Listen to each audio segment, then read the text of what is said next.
Naimbita ho ako sa Live Good February 10, 2023. So i-share ko lang po sa inyo yung journey ko rito, paano ako nagsimula.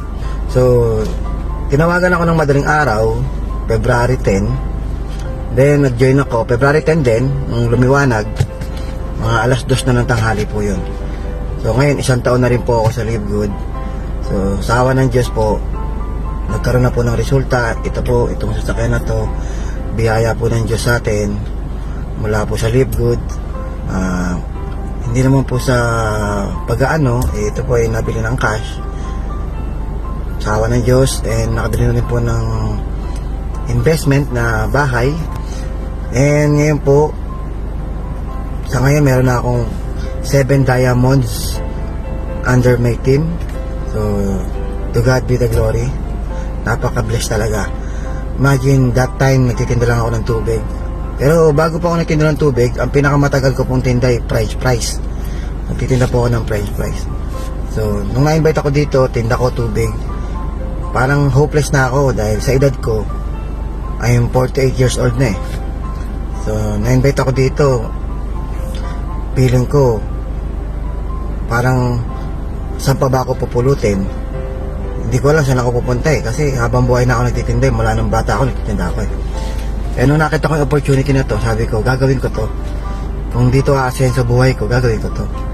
Kasi dumaan na ako sa pagiging empleyado. Almost 10 or 20 years akong nag-empleyado eh. Paminsan-minsan nagtitinda.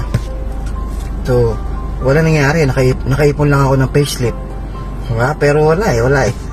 Diba, madaling araw pa lang, gising na ako. Tapos uwi ako gabi na. Yung sweldo ko halos sapat-sapat lang eh. Panggasto sa bahay. Kaya walang napundar. Walang kinita na, walang napuntahan. Kundi nabuhay naman, pero sa pangarap pag-uusapan, walang pag-asa makuha pangarap. Nakagaya kong ordinaryong empleyado lang. Tapos po nung nagtinda ako, ganoon din, madaling araw pa lang, gising na, nakakala sa kalsada, gabi na ako umuwi, pero ang iuwi kong pera magkano lang.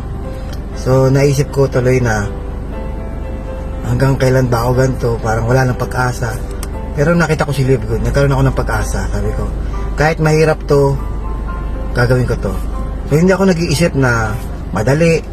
Alam ko mahirap, lahat naman ng pagyaman mahirap. Hindi ako naghahanap ng madali. Ang hinahanap ko, saan ako yayaman.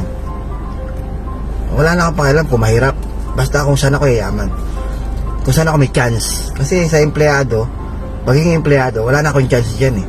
Kahit naman yung mga nakatapos eh, hindi naman lahat masenso eh.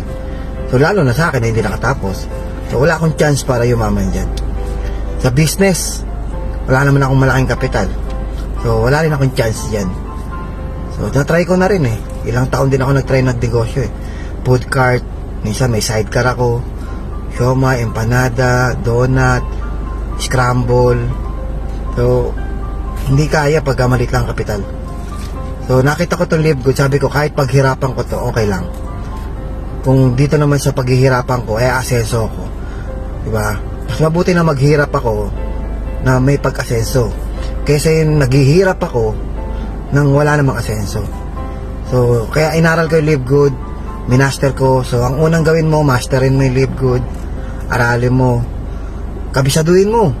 Huwag kang papayag na hindi mo alam. Huwag kang sasali nang hindi mo naiintindihan.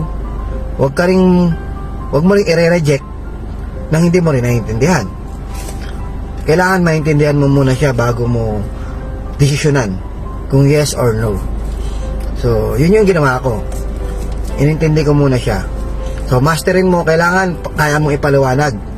Kasi hindi ka makaka-attract ng mga tao kung ikaw mismo hindi mo kayang explain yung negosyo mo. So hindi naman siya mahirap. Actually, pinapaliwanag ko lang yung 3 ways to earn: weekly fast start commission, matrix bonus, tsaka matching bonus.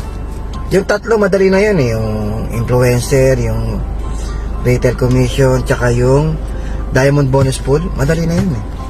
Ang dali lang. So yun lang, kailangan kabisado mo yun. Nag-provide ako ng mga materials, meron akong PowerPoint, meron akong mga video na naka-download. So preparado po ako, preparado. Kasi negosyo to eh. Alam ko papasukin ko negosyo. Alam ko marami nagpe-fail sa business. Alam ko may mga nagsasucceed. So, syempre doon ako nakapokus sa mga nagsasucceed. Hindi ako nakapokus doon sa mga magpe-fail. Kasi merong iba, naku baka mag-fail ako dyan. Naku baka hindi ako kumita. Naku baka walang mangyari. Normal po yun. May mga taong hindi kumikita, may mga taong nagpe-fail. Pero ba't doon ka magpo-focus? Kung ang gusto mo ay success, ba't ka nagpo-focus sa mga failure? Dapat ang mindset mo, nakapokus ka paano ginagawa ng mga successful. Ano ginawa ng mga successful? Ano ginawa ng mga nag-succeed dito sa Live Good? So doon ako nag-focus. So ngayon, kung ikaw ngayon hindi ka pa member, umattend ka ngayon, so I suggest aralin mo to. Mag-focus ka sa mga successful na tao dito sa Live Good. Yun ang pakinggan mo. Huwag ka makikinig sa mga failure.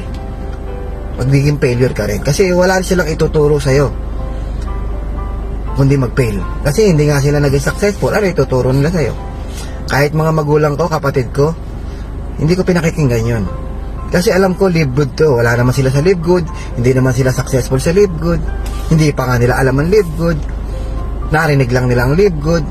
May kapitbahay ako, kaibigan ako, classmate ko. Hindi naman sila involved sa Live Good. Kung involved man sila minsan, naging involved sila minsan, hindi pa rin ako makikinig kasi hindi naman siya successful sa Live Good. So, yun yung mindset ko nun. So, nakinig ako doon sa successful.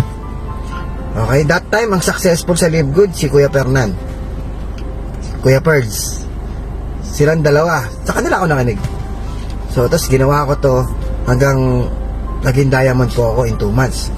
So, ako po yung second diamond, sumunod kay Kuya Fernan dito sa Pilipinas. Then ngayon po, under my team, meron na po ako 7 diamonds. Meron na po akong isang foreigner na diamond na Indonesian, nasa Indonesia. So, siya ang first diamond sa Indonesia. Sa 5 leg, meron na akong 7 diamonds. So, blessed na blessed talaga. So, maraming pwede mangyari sa'yo dito. Kaya, kung ako sa'yo, kung isa ka rin sa mga nangangarap, itry mo si Live Good. May magandang mangyayari sa'yo.